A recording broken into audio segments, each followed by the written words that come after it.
Hi everybody, nice to see you this morning. Thank you so much for spending some breakfast time with us here. I don't know if you know this, but this building in 1986 was the site of a lot of evictions of artists that were living here illegally. They had been trying to do a live workspace, but that wasn't legal yet. When they got evicted, they formed a collective called the Artists for Creative Environments. And the work that they did influenced legislation of the first of its kind in Canada to make live work arrangements legal. And it was from this building that started. Before that, this was the Imperial Rice Milling Co., built in 1911 to, I suppose, mill rice. And it was part of the boom of industrialization of this area that happened near the end of the 1800s when the Canadian Pacific Railway came right through here to its terminus. And around about that time was the displacement of many people who had been living here before. The First Nations community of the Coast Salish, Musqueam, Squamish, and Tsleil-Waututh. This had previously been a gathering place, hunting grounds, salmon spawning channels, all of which were plowed through with the arrival of the CP Rail, and continues to be a question we ask ourselves of what does it look like to achieve reconciliation in a time like today, when we look past.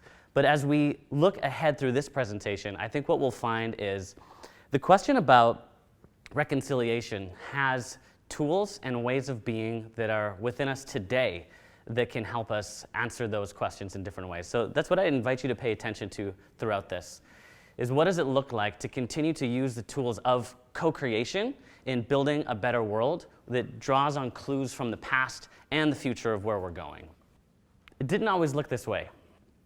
There used to be what you might say wildness without names, and that wildness is still very much nearby in ways we're going to be discovering. Wildness in the form of chickens. My family and I got chickens this past fall. These are my kiddos, Rosalie, Theodore, Adelaide, and Benjamin. We have 51 chickens now, being raised from small little fowl into birds that will soon lay eggs that we will sell. So that's going to be fun.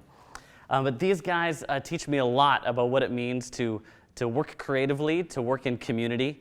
Specifically, this guy over here, Benjamin, he loves making what he calls funny kid videos, where we use little editing tricks and optical illusions to create fun videos almost every weekend. Ben would do it every day if he could.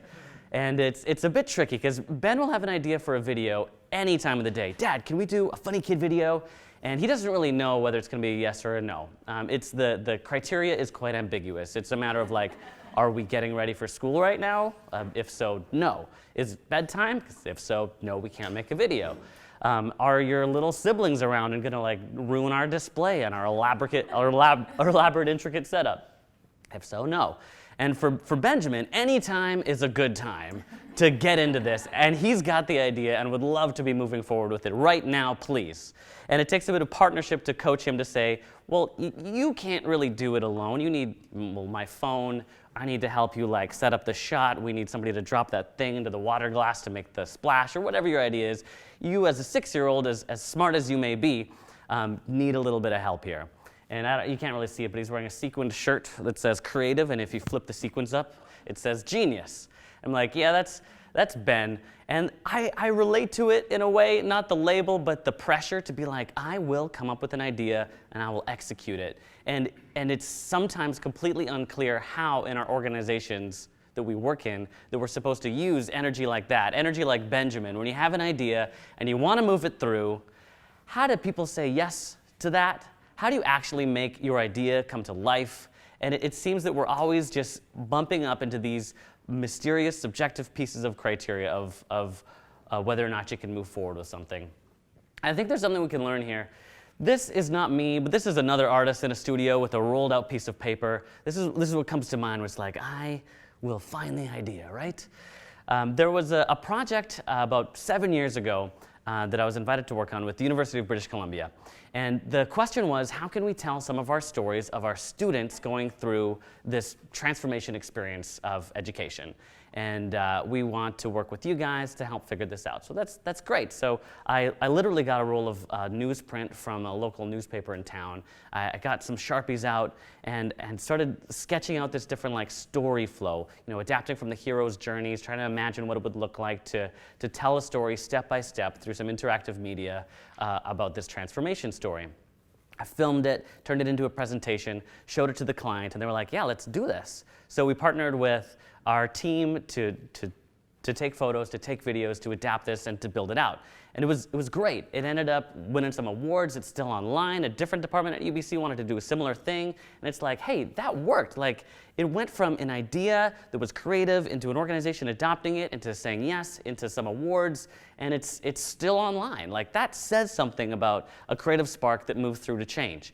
And for me, it gave me this false sense that, okay, now I know how to do this. Now I know how to take something from an idea to completion with an organization that keeps quality work high and honors the process. And so I thought, well, let's do that again. So the next partner that came to our door to say, hey, we need partnership helping explore some creative projects, I thought, well, I know what to do. I got my newsprint, sketched out a simple prototype, went to the pitch, tried to explain it. Here's the vision through story about what we can accomplish together and where we can go. And this time they said, no.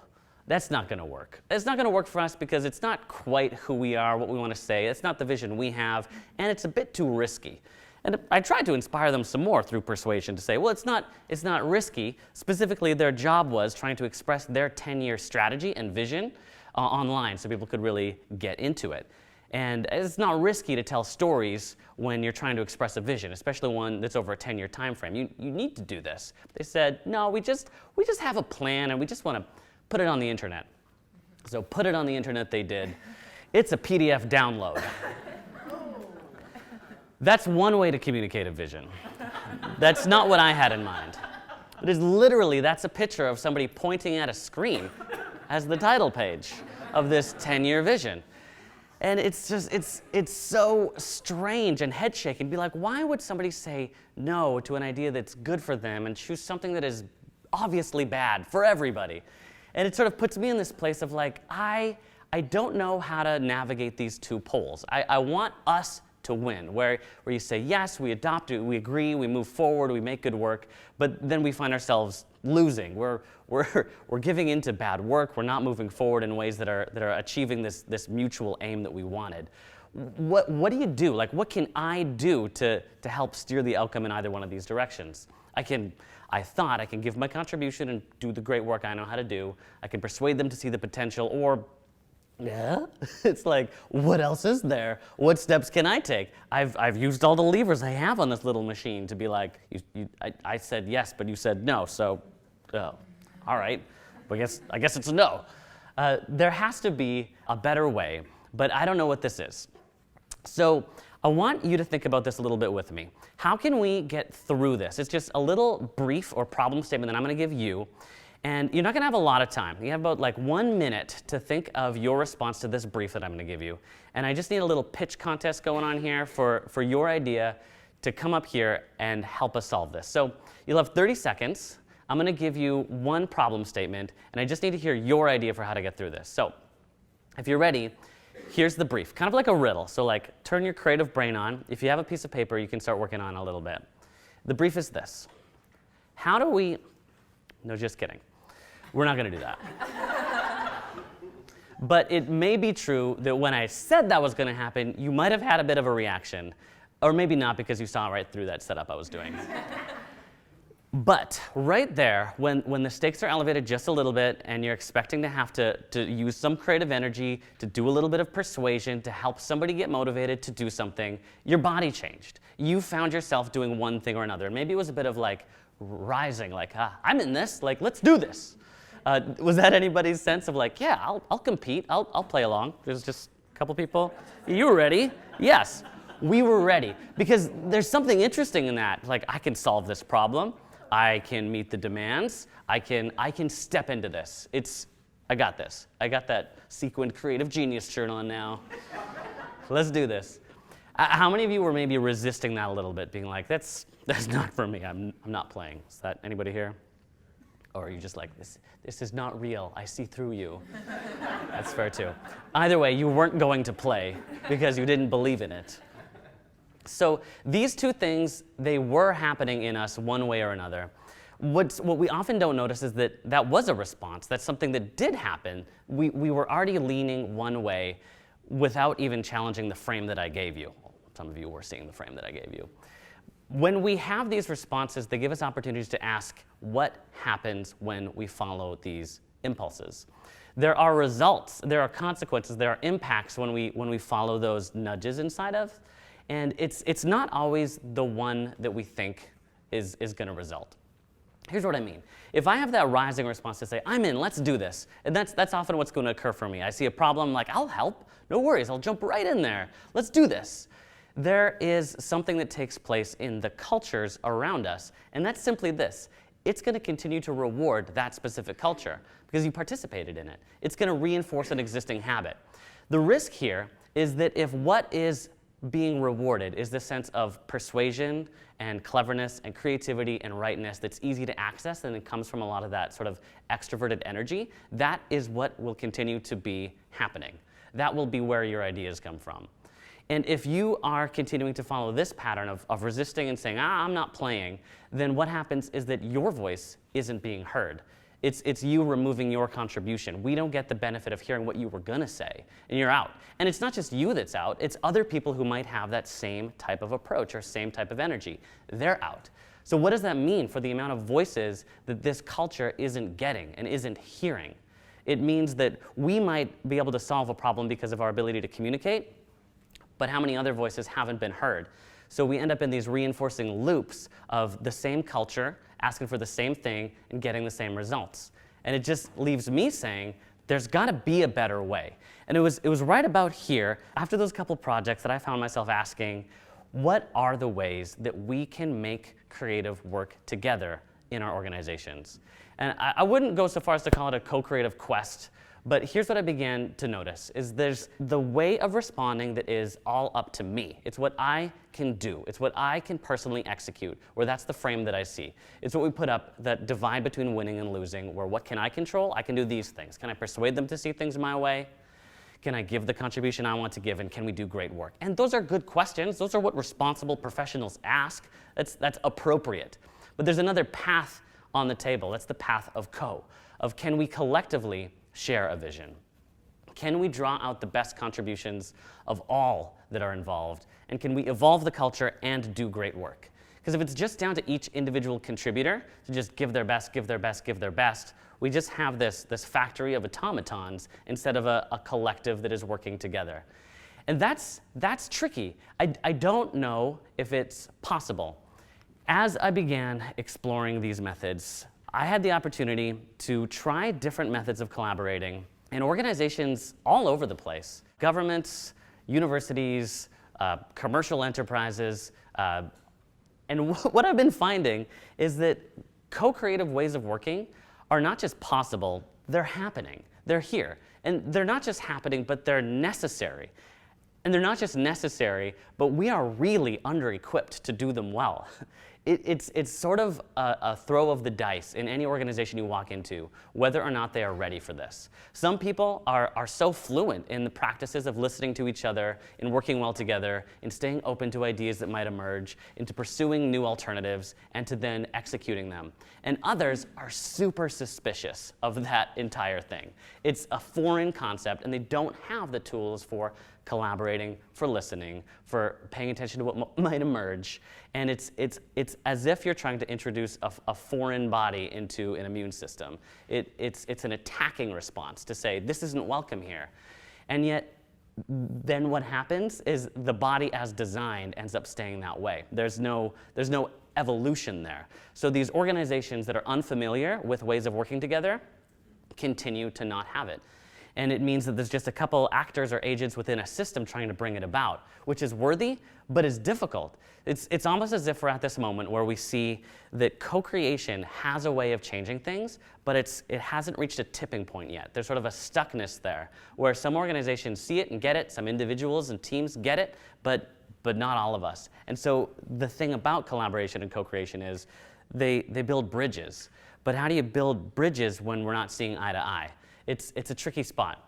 The way I've been seeing it is co-creation and co-creative practices impact us at each one of these dimensions. And when we pay attention to how it takes place in each of these zones, it gives us the ability to step into it a little bit more intelligently.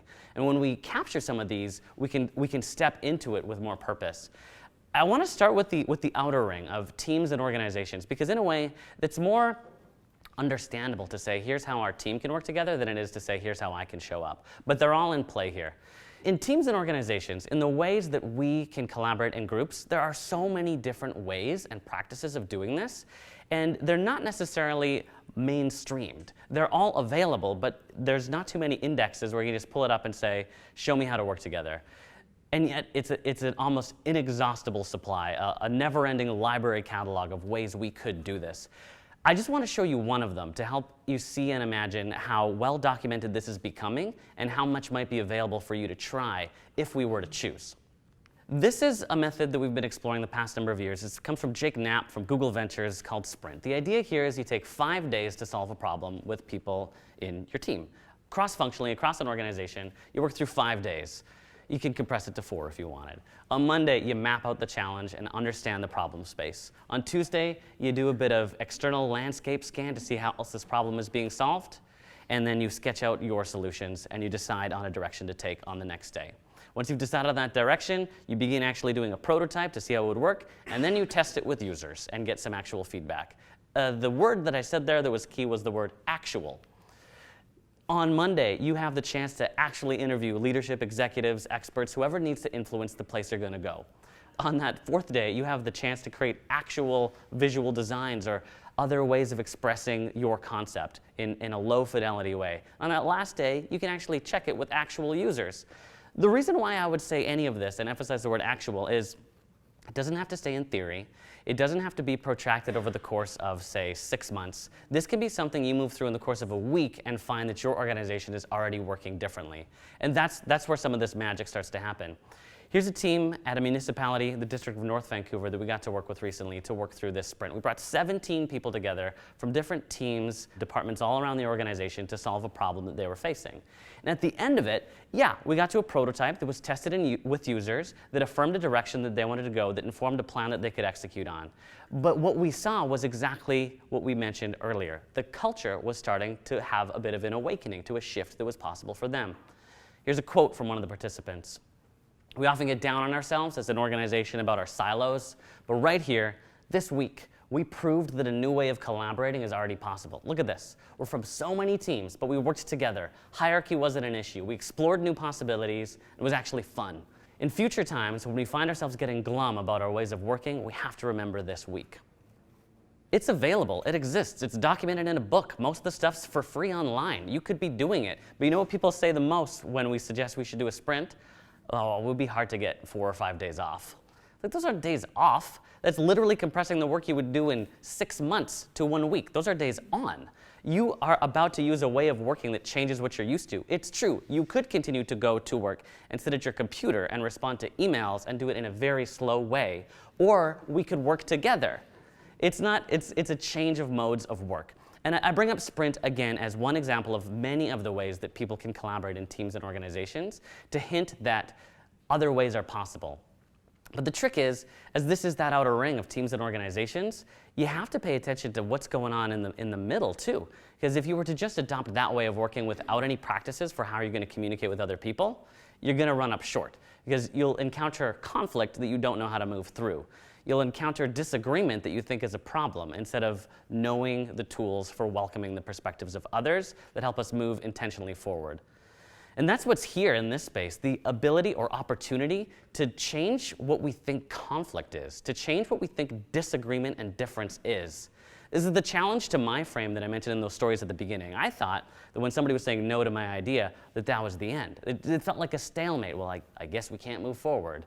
Instead of being equipped with the tools for actually having this conversation for where the solutions are, what else we could be doing. There's a model for this that comes from the world of conflict resolution and mediation. Our colleague Carrie introduced this to us from the Justice Institute of BC. It's like this. I love this. This looks like a simple set of mountains, but this begins to give us a bit of a sense for what it means to communicate with each other when we don't see eye to eye. So often, what we do is we stay at the level of position. In my example, it's, I think we should do this idea. And their position is, no, we think we should do this idea. And again, if that's the way you're starting, then you're kind of done. You're just looking down at the issue that's between you, saying, oh, we're on different sides. I guess that's over. The trick that is available to us to use in moments like this is not to try to build that bridge straight across, but to drill deep. Think of it like drilling a well for water. The way to get down to that common ground of solutions that are possible is by asking what's underneath those positions. So we say, tell me more about why you see it that way. How did you arrive at that point of view? What is the interest that you're interested in underneath that position? And we continue to drill deep, asking those why questions of how did you get there? Why do you think that? And sharing back from your own perspective. Here's why I see things this way. And it's not continuing to throw snowballs at each other from those mountain peaks. It's about going deeper because we know that there's a rich resource down below. That's the solution. The solution lies beneath us by getting access to our shared interests. We have shared interests. We're just not seeing them. That's the overlapping part of the triangle. We have things in common. We have a shared foundation. It's buried. It's hard to see, but I promise you there's something there. And once we find that overlap of shared interests, then we can start exploring solutions together. But what's tricky is it feels really satisfying to stay at the top of that mountain, planting that flag in that position to say, I got this idea. It's so easy to think of Ben here. I want to do this video, and this is how we'll execute it. And I'm trying to say, it's not going to work like that. We need to explore different ways of doing that. But he hears that as a no. And it's not making fun of a six-year-old's way of thinking. It's just the way my brain works, too. I hear it as a no if you might just be asking how to execute it. So we drill deep, we ask those questions, we explore each other's common interests, we find that ground. There we have the opportunity to explore solutions. But this is a tool, as you're already hearing, for more than just collaborating at work, right? This is any time we are in disagreement and not in alignment with each other on almost any point of view. And we, in our society, aren't equipped with ways of having these tricky conversations. What would happen if this was just a commonplace way of seeing difference, even in our workplaces? Then we could be bringing it into other spaces that might be trickier to have conversations about disagreement. There's ways, even in our language, that we can begin stepping into those conversations. You can sort of catch yourself when you're speaking. Am I using the language of blocking or building? A blocker would be something you'd use where you're saying but, or however, or nonetheless, with all due respect, or as Carrie likes to say, which really means with no respect at all. Or at the end of the day, that one's interesting, is like, wait, how come you got to end the day? What did you make the sun set? Like we were talking and you're hypothetically closing the, are we going to bed now? Like, you're singing people these deathly lullabies in the conversation that needs to stay open. Or this one is crazy once you notice it, when we say, here's the thing. It's like, again, how come you have the thing? What is the thing? I sort of imagine that you have conjured a literal monster that just like plops on the desk in the room. You say, here's the thing. It's like, whoa, whoa, whoa, whoa. You just brought out the thing? Like, you don't have the end answer. Like, we're still exploring here. Don't chuck that on the desk and block this conversation. You don't have the thing. You don't even want the thing to be here. The language of building together gives us a little bit more in the tool set of collaborating and connecting and hearing each other. It would be things like this. Thank you. Thanks for saying that. That's interesting. Can you tell me more about that? Oh, wow, how did you come to see things that way? I hear you. Or even just this magical phrase of not saying anything, just allowing it to be there and not feeling like you need to contradict or compete or deny or challenge. It's just, okay, just pausing. It's these ways of communicating that they're at play every day, all day. You might not notice them, maybe you do, but this is part of the tool set of collaboration and co-creation. If we're not aware of this, then we're flying blind. We're driving without our mirrors. Like, this is stuff that's happening. It's just up to us to acknowledge and use it or not. That's just a couple of the things, right? There's so much in the realm of self and other and how we connect that's available, that's possible. Again, if we, as a group, as organizations, we're motivated to explore that, resources exist in that category. And the same, too, with getting more familiar in the language of self. This one's trickier. Organizations don't tend to like to go here. The space of what it is that I need in an interaction or that I need in a project. It's interesting too because so much of the time what ends up playing out is when we don't acknowledge the needs we have, then we just subconsciously pursue getting those needs met through the way we do our work. Let's say I have a need for somebody to say, that was a great idea.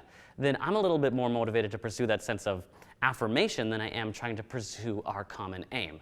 But if I could just say, hey, something that's really meaningful to me in a collaboration is feeling that there's a sense of mutual respect. Could we just talk about that for a bit? And we can lay that on the table openly instead of subversively letting that sabotage you in every email you send. Does this person respect me or not? I hope they respect me now. This is the shadow work that's at play in every conversation we're having, and it doesn't have to be that way if we can bring some light to it. Again, as a key ingredient on the path to finding different ways of creating great work and working together.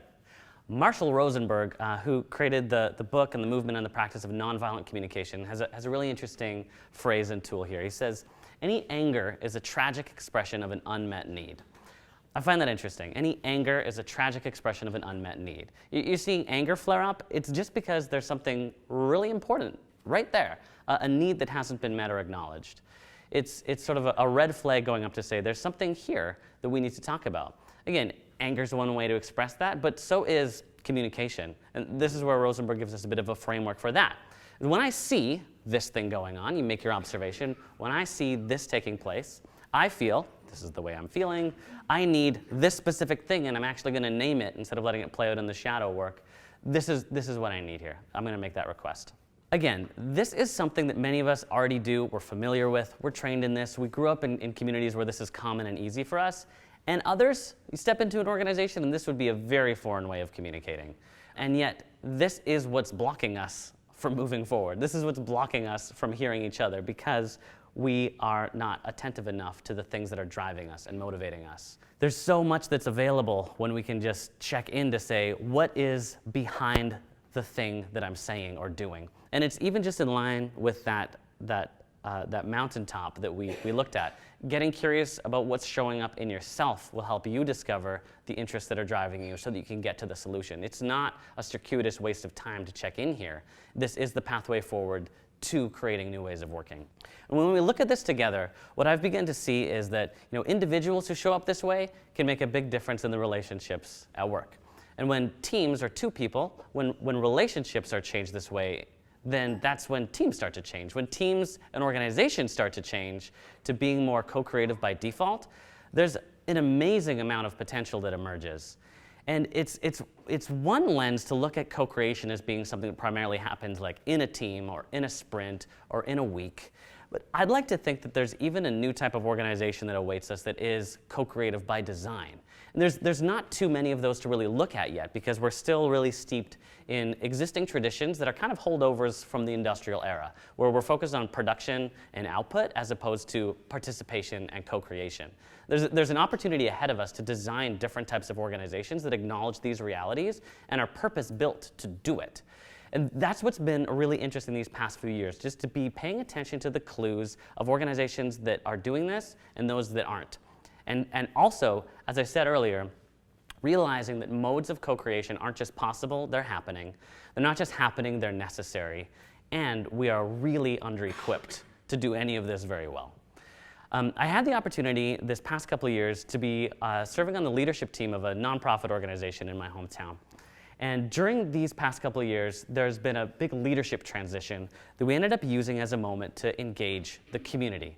The community was engaged through online surveys, through in-person engagements, following art of hosting tool sets like World Cafe, leading to smaller sprint-like retreats with smaller teams to use more from the design thinking toolkit, leading to an organization that completely renewed its mission, vision, and values around the theme of co-creation. And so now the organization structure is being adjusted to see what it looks like to be participant-driven instead of customer-oriented. You can create a culture where people are expecting to consume from you or be your customer, or you can see them as potential participants in the system where you're drawing on their creative energy. And when staff aren't merely executing on a plan to increase consumption, but also are participants and co-creators. And it's fascinating to see that although this work is not done yet, that there's so much potential already. There's much to be done to get better at this type of inclusiveness and readiness for true co-creation.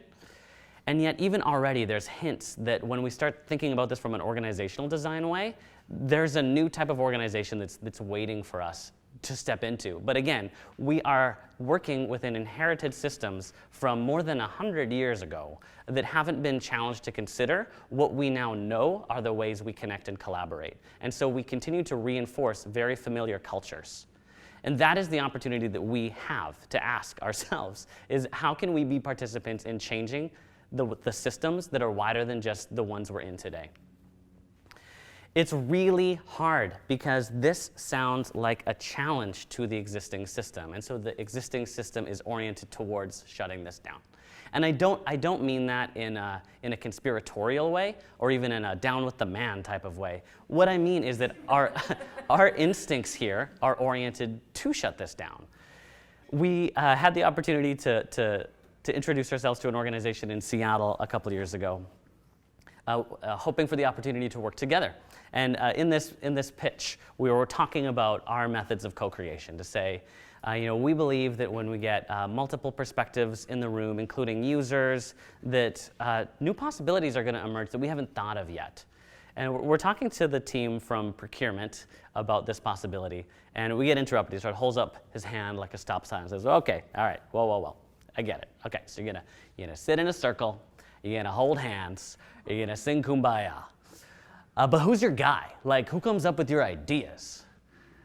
And I said, well, it's as I've said. Yes, you could rely on one person's creative energy to give you your idea so that you can execute it. What we're suggesting is a new way of working is possible, where we hear from other perspectives and build new solutions. Yeah, I get that. All right, but who's your guy? I said, I went through the biographies of some of our team that would be participating in these sessions, and I mentioned, like, you guys at the room, you're our guy. And the people that aren't in this room that you serve, they're your guy. And I could see him scribble something on his piece of paper. I'm pretty sure it said, "No guy."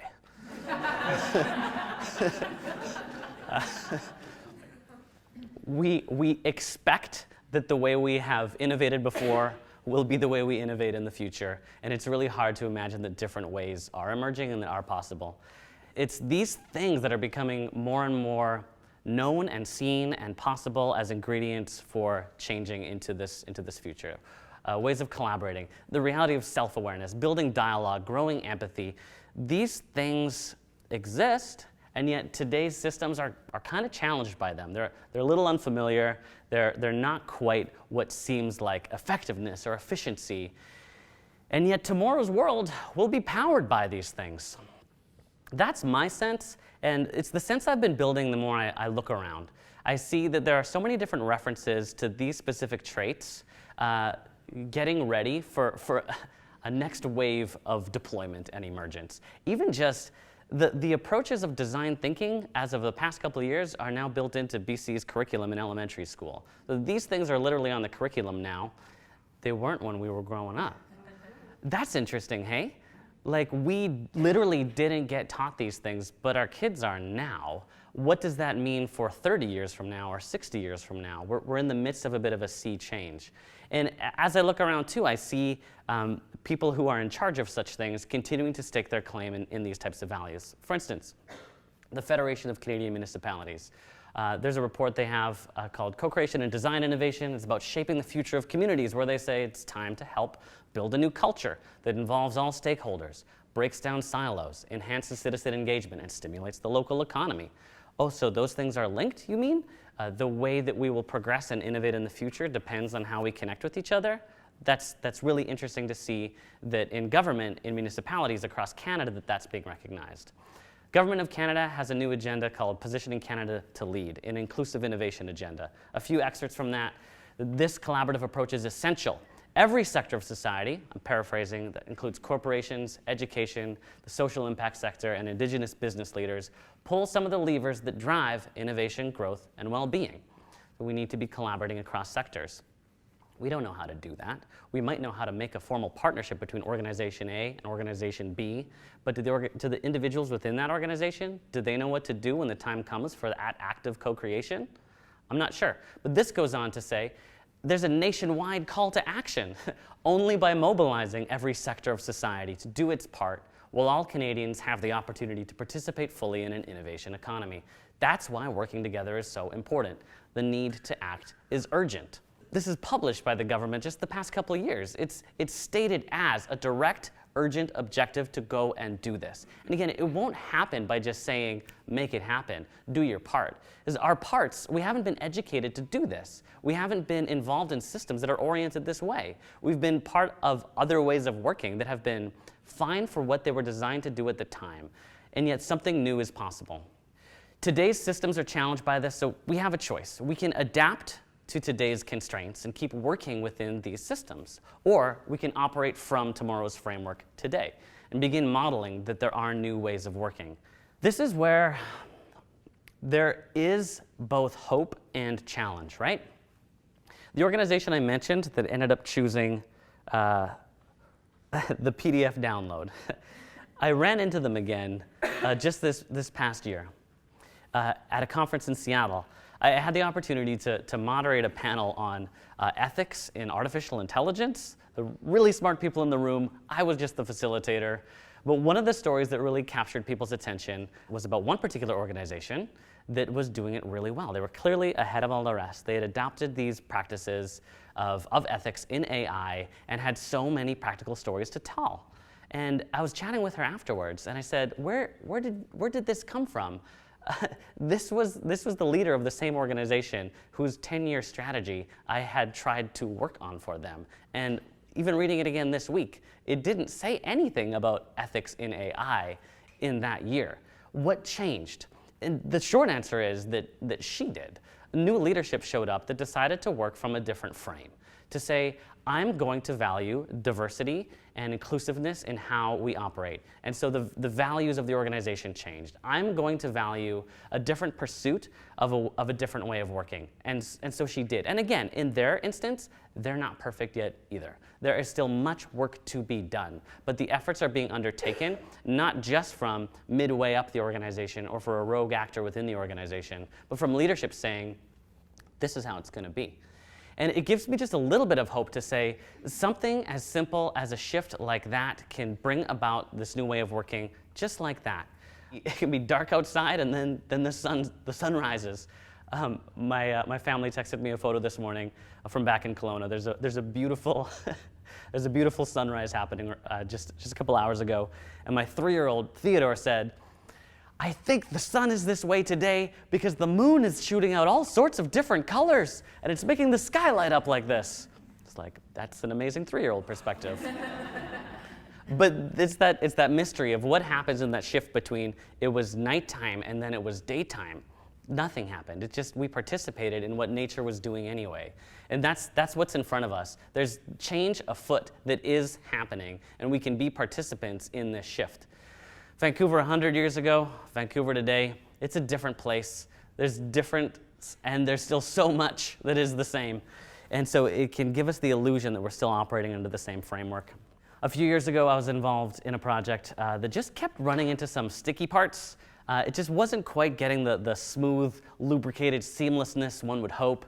And so we kept having to have these different conferences and connections to be like, are we seeing things eye to eye? We'd try to introduce a bit of co-creative energy into it, and then we just would seem to get back to a place where, nah, it's not really working. And on one particular day, I was traveling from Kelowna to Vancouver, and it had been a long day. I was facilitating a session with 80 people as the solo facilitator. I had traveled the night before, not got a lot of sleep prepping for the session. My wife was back home, pregnant with our third, and we had really fast births. So I was just a little on edge, is it okay to be traveling? And then after that session, was booked to have a follow-up meeting with this partner that we've been experiencing a bit of not quite seeing eye to eye-ness. So I'm bringing myself to that session, not really recognizing how depleted I actually am from the lack of sleep, from the overexertion in a day of facilitation, into a project that already has some parameters that aren't the easiest. And it wasn't quite an out-of-body experience, but it definitely was unfamiliar to me, where I found myself slamming my hand down on the table and walking out of the meeting. I found myself outside. I'm like, what did I do? That's not how I meant to do that. I thought we could still keep working on this, I seem to have stormed out. So I called my boss and was like, I just walked out of our client meeting. What do you want me to do? Do you want me to go back in there? He says, no, don't worry about it. It's all good. We got this. Take care of yourself. So I called Kendra back home and said, Kendra, by then I might be crying a little bit. I just walked out of a client meeting. She says, just come home. So I'm walking back to the office to gather my things and head to the airport. And a piece of graffiti on the wall reaches me. It says, "In wildness is the preservation of the world." I learned later that that's a quote from Henry David Thoreau. And he's talking about natural ecosystems. He's talking about nature being necessary for the development of the future, that we can't erase these zones that are here. And in that moment, though, in wildness is the preservation of the world is speaking to me. It's to say, this thing that you have experienced, this unexpected emotion, don't dim or diminish that, but see it. See it because it's how you are experiencing that and expressing that gives us some clues for how to evolve from here. It's when we bring ourselves to these situations, hopefully not in unprofessional outbursts, but in recognizing that there was something there in the first place that needed to be inventoried. It needed to be accounted for. It was present, whether I acknowledged it or not, and us being able to communicate with each other openly about these things will change the way that we collaborate. In wildness is the preservation of the world, a wildness that was here before, a wildness that invites us to honor what's in us as creatures of nature and draw out what is already here, and one that asks us to continue to ask what voices haven't been included, what stories have been told that need to be changed, where are there new stories that need to be explored and pursued. It's here that we have the opportunities to get back in touch with what might have been forgotten in order to pursue what is next for us as a society. I was tidying up our house the other day and found a tiny little slip of paper on the floor. I recognized Benjamin's handwriting. It was near his backpack. And I said, Ben, what's this? And he said, oh, I wrote that for myself and also for anybody else that it might be useful for. Ben is 6. Here is the note. It says, deep breaths, have a hug, take a break, count to 10, slow, count to 5, slow. It's like, oh, right? In these moments when we are trying to move out of our creative genius mode, where we are set on our ideas, where we're trying to pursue a future that hasn't happened yet, Benjamin has some advice for us. It's part of how we're going to keep learning here. It's part of where the clues are for where the future is. And I wanted to say thank you all for coming this morning.